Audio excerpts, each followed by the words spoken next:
Hello guys, আমি মোনালি। আজ চলে এসেছি তোমাদের সাথে একটা ছোট্ট সন্ধ্যা শেয়ার করতে। আমি আর মোনাই কাল সন্ধ্যাতে চলে গেছিলাম স্মার্ট বাজারে কিছু সংসারের কেনাকাটা করতে। চলো, ঢুকে গেছি আমরা ভেতরে। গিয়েই আমরা প্রথমে চলে গেছিলাম থার্ড ফ্লোরে। সেখানে টয়লেটের সমস্ত জিনিস অ্যাভেলেবেল, মানে বাথরুমের প্রত্যেকটা জিনিসই সেখানে পাওয়া যায়, সবকিছুই মোটামুটি পাওয়া যায়, সব রকম কোম্পানি সব রকম ব্র্যান্ডের সবকিছু অ্যাভেলেবেল। তো ওখান থেকে আমাদের কিছু টুকটাক কেনাকাটা ছিল, সেগুলো প্রথমে কমপ্লিট করে নিলাম।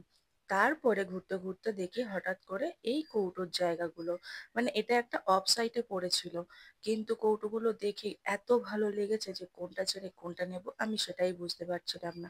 তো ফাইনালি আমি দুটো কৌটো সিলেক্ট করে নিয়ে নিয়েছি। আর প্রাইসগুলো এত রিজনেবল ছিল যে মনে হচ্ছিল সবগুলোই নিয়ে নিই। দেন আমি চলে যাই ওখান থেকে ধূপের কাউন্টারে, আর সেখান থেকে দুটো মঙ্গলদীপ আগরবাতি নিয়ে নিই। নিয়ে দেখি আমি লোকের বাকেটেই জিনিসপত্র রেখে দিয়েছি। মানে ভাবুন, একবার মার্কেট করতে গেছি না, আমি একবার দেখবো না যে আমি কিসে রাখছি? তো হঠাৎ করে আমার মনে হলো যে এটা তো আমাদের বাকেট না, এটা লোকের বাকেট।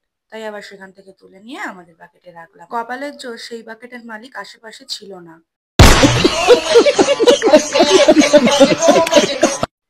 দেন আমি এই নাইফ সেটটা নিয়ে নিই। এই নাইফ সেটটা আমার খুব প্রয়োজন ছিল।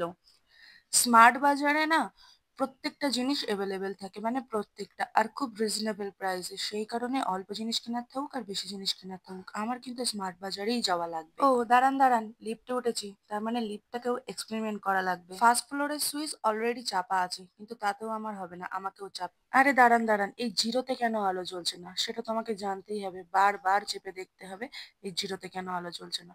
মানে লিটারেলি মানুষজন দেখলে না আমাকে কোনদিন ধরে মারবে সবার সামনে।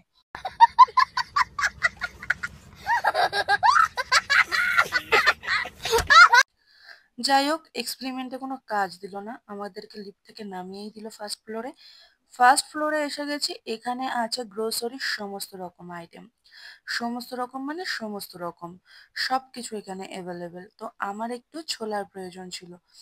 অনেকক্ষণ ধরে চারিদিকে ঘুরে ছোলা খুঁজে খুঁজে তো ফাইনালি আমি এক জায়গায় এসে ছোলা পাই। প্যাকেট ছোলা, লুজ ছোলা নেওয়ার আমার খুব ইচ্ছে ছিল, কিন্তু লুজ ছোলা অ্যাভেলেবেল ছিল না, প্যাকেট ছোলা।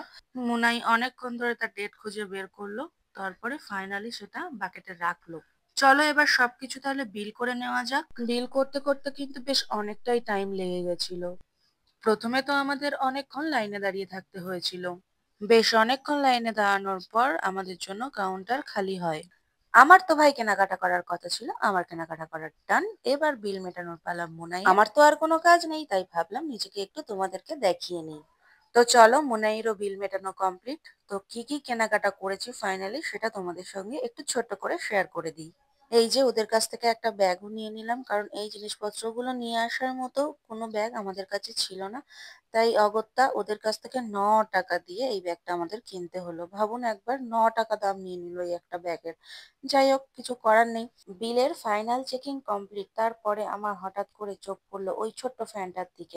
একটা জায়গার মধ্যে 3-4 ঘন্টা কেনাকাটা করার পরেও আমার এখনো এনার্জি লেভেল কিন্তু একদম ফুল কেনাকাটা করার দিক দিয়ে।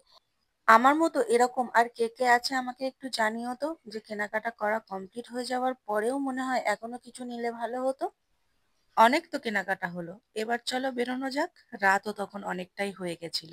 আর এদিকে দেখো, ও ঘুরে এসেছে, আর আমি এখান দিয়ে টুক করে নেমে গেছি, হি হি হি। রাত তো অনেক হলো, এবার তো একটু খেতে হবে নাকি? তাই চলে গেছিলাম সোনা হোটেল। আর এই যে আমি বাইরে বসে বসে ভিডিও ক্লিপ নিচ্ছিলাম, কাজ তো নেই আর কি করব বলুন। আর মুনাই গেছে ভিতরে খাবার পার্সেল করতে। আমরা আমরা ডিসাইড করেছিলাম যে খাবারটা আমরা পার্সেল করে বাড়িতেই নিয়ে আসবো। তো মুনাই ওদিক থেকে খাবার নিয়ে চলে এসেছে। তো আজকের ভিডিওটা এই পর্যন্ত। ভিডিওটা কেমন লাগলো অবশ্যই জানাতে ভুলবেন না, কিন্তু ভালো লাগলে একটা লাইক কমেন্ট শেয়ার করবেন। দেখা হবে কোনো নেক্সট ভিডিওতে। আজকের মতো টাটা, বাই।